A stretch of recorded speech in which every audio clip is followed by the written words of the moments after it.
Sind zurück mit Grab genommen, bedauert. Octoberpod.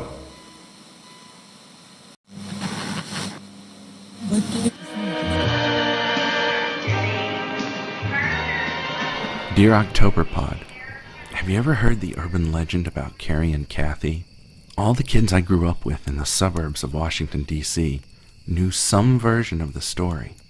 There were lots of variations. I heard it on a band trip during my sophomore year of high school. The story concerns a schoolgirl named Cathy who could never earn her mother's praise or attention. The mother was one of those career-driven types. She was forever rushing off to meetings, forever pressing a phone to her ear, and, according to some, forever dating suitors to replace Cathy's absent father. The way I heard it, Cathy's father was killed by a suicide bomber in Iraq. The mother's busy schedule drove Cathy to take outlandish measures to garner attention. She burned herself with cigarettes, wrote nasty words on her body, pulled out her hair, ate some of that hair, and even cut off one of her own fingers. Nobody knows exactly why, but on her 13th birthday, Cathy set fire to her home. The blaze burned up the house, Cathy and her mother to boot. The Express edition of the Washington Post allegedly featured news of the tragedy, though no one can cite an exact date for the article. To this day, I hear about thrill-seeking teens cruising the back roads, searching for the remains of Cathy's house. They say all that's left of it are a pile of river rock that was once the hearth. On foggy evenings, Cathy can be seen on the steps of my old high school waiting for a ride from her mother. There's another version of the story that says if you linger in Tyson's Corner Mall after all the stores close, you might see Cathy. She'll be a pale, 13-year-old girl wearing a frilly, old-fashioned blouse and a wool skirt. She carries a severed finger in her skirt pocket and asks passers-by if they have a sewing needle and thread, presumably to sew the finger back on. If she asks you for a needle and thread and you don't have any, then Cathy will return for you in a month's time and kill you while you sleep.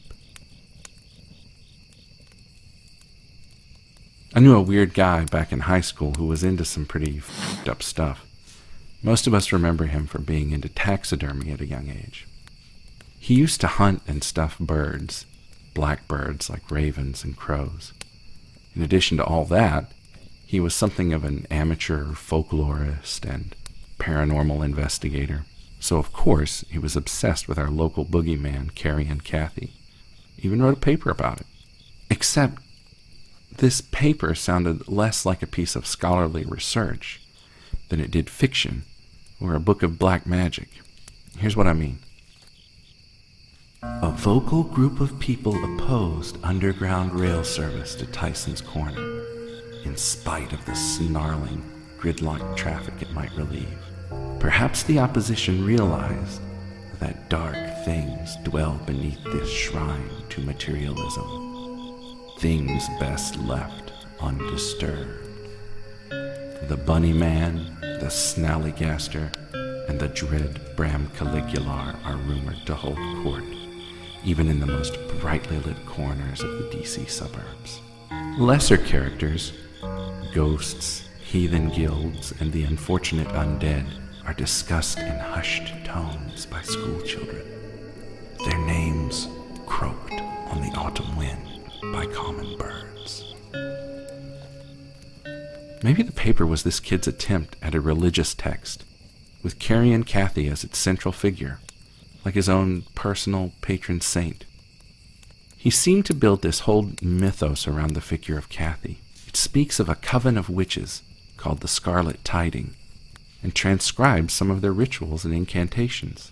The paper also claims that Cathy's mother was a witch who controlled her daughter using a cursed amulet. Countless witching guilds and covens from all sects and denominations are always abroad, watching and meddling in the affairs of their inferiors. Many of these covens are only marginally powerful and easy to spot on the street. Those who send text messages during movies, or men who wear blazers over hooded sweatshirts, are certain to be in league with the devil. But the witches of the Scarlet Tiding, according to many night creatures, were among the most powerful. The coven used its powers to change the course of history on a daily basis, and wherever they wandered, they spread pestilence and woe. I don't think he ever got this paper published or anything.